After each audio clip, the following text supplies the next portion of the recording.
Selam hormatly mehmanlar, dostlar ve tanışlar, kişiler. Öz görüşünüzü alıp, men hazır Kanada, Toronto şehrinde yarım saat yol oldu. Kılıçarlığa gelmek için sebebi yarım saatin bulmayı.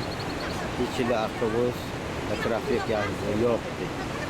Ama mesafine hem hazır birinci korona deyip, kodanlıkta deyip, şunları, bu adımları yola çıkmaklar.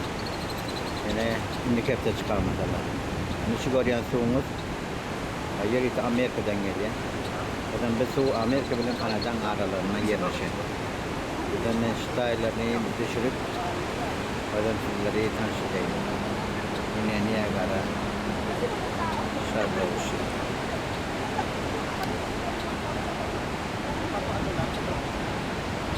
Türlü-türlülerinin halarını türlü-türlü düşüyor. Böyle nemeye var, neme yadayları var, yadayları var.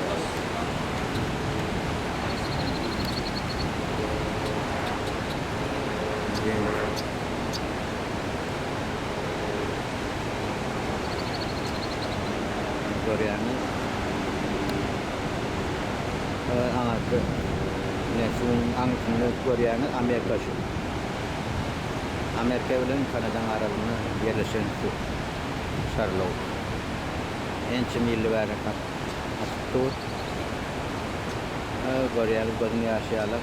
Şunun şuturdan veride toğ için olan yerler. Anlatı New York için olan yerler. Belki o Toronto şehrine Antalya şehri. Eğer çevreye seçeceğiz, tanışa deneyelim. Belki gelmek, görmek nesiyorsunuz sizlere. Canınıza vakit keyfini toplayın.